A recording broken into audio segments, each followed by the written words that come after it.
நேயர்கள் அனைவருக்கும் என்னுடைய அன்பான வணக்கங்கள். நகைச்சுவைக்கு நடுவே பிறந்த நல்வழி தத்துவம். திரும்பிப்பார் படப்பிடிப்பில் சிவாஜிக்கு கண்ணதாசன் அமைத்த பாட்டு.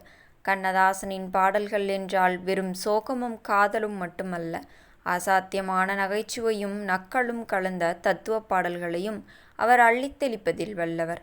1953ஆம் ஆண்டு கலைஞர் மு. கருணாநிதி அவர்களின் உரையாடலில் சிவாஜி கணேசன் மற்றும் பண்டரிபாய் நடிப்பில் வெளியான திரும்பிப்பார் திரைப்படத்தில் இடம்பெற்ற பாடல்கள் உருவான போது நடந்த சுவாரஸ்யமான சம்பவம் பற்றித்தான் நாம் இந்த வீடியோவில் பார்க்கப் போகிறோம். வீடியோவை முழுமையாக பாருங்கள். அன்றைய காலகட்டத்தில் சிவாஜி கணேசன் மிகவும் பிஸியான நடிகராக வலம் வந்து கொண்டிருந்தார். திரும்பிப்பார் படத்தில் சிவாஜி கணேசன் லேசான வில்லத்தனமும் அதே நேரம் நகைச்சுவையும் கலந்த ஒரு விசித்திரமான கதாபாத்திரம். அந்த கதாபாத்திரத்திற்கு ஒரு வித்தியாசமான பாடல் எழுத கண்ணதாசனை அணுகினார். ஸ்டுடியோவிற்கு வந்த கண்ணதாசன் சிவாஜியை பார்த்து ஜாலியாக கலாய்க்கத் தொடங்கினார். "என்ன சிவாஜி, எப்போ பார்த்தாலும் சோகமாகவே நடித்து மக்களை அழ வச்சுட்டு இருக்க, இந்த முறை கொஞ்சம் மக்களை சிரிக்க வைக்கிற மாதிரி பாட்டு எழுதுவோமா?" என்று கேட்டார். சிவாஜி சிரித்துக்கொண்டே, "கவிஞரே, நீங்கள் எப்படி எழுதினாலும் நான் அதுக்கு ஏற்ற மாதிரி நடிச்சு காட்டுறேன். ஆனால் படத்தில் ஏதாச்சும் ஒரு நல்ல கருத்து இருக்கணும்" என்று நிபந்தனை போடுறாரு.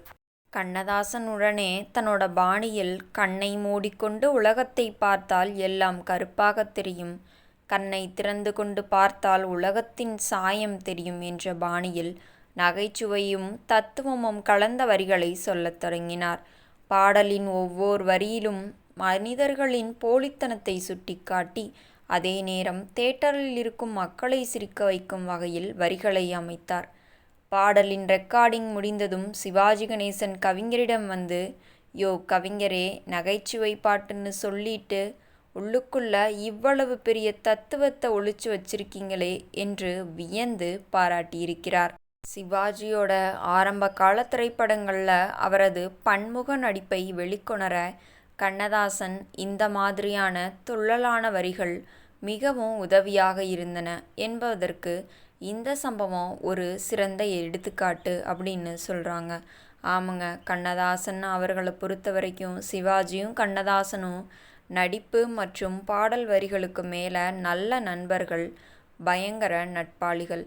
அதாவது ஒருத்தருக்கு ஒரு துன்பம்னு வந்துருச்சுன்னா, அதாவது சினிமா துறையிலையும் சரி, தன்னோட வாழ்க்கையிலையும் சரி, துன்பம்னு வந்துருச்சுன்னா அதை எப்படியாவது சரி செஞ்சிடணும் அப்படின்னு ஒருத்தருக்கொருத்தர் ரொம்ப உதவியாக இருந்தனால தான் அவங்கள இன்றைக்கும் மக்கள் பேசுகிற அளவுக்கு மக்களோட மனசில் நிலச்சி நிற்கிறாங்க. மீண்டும் நாளை சந்திப்போம். நன்றி, வணக்கம்.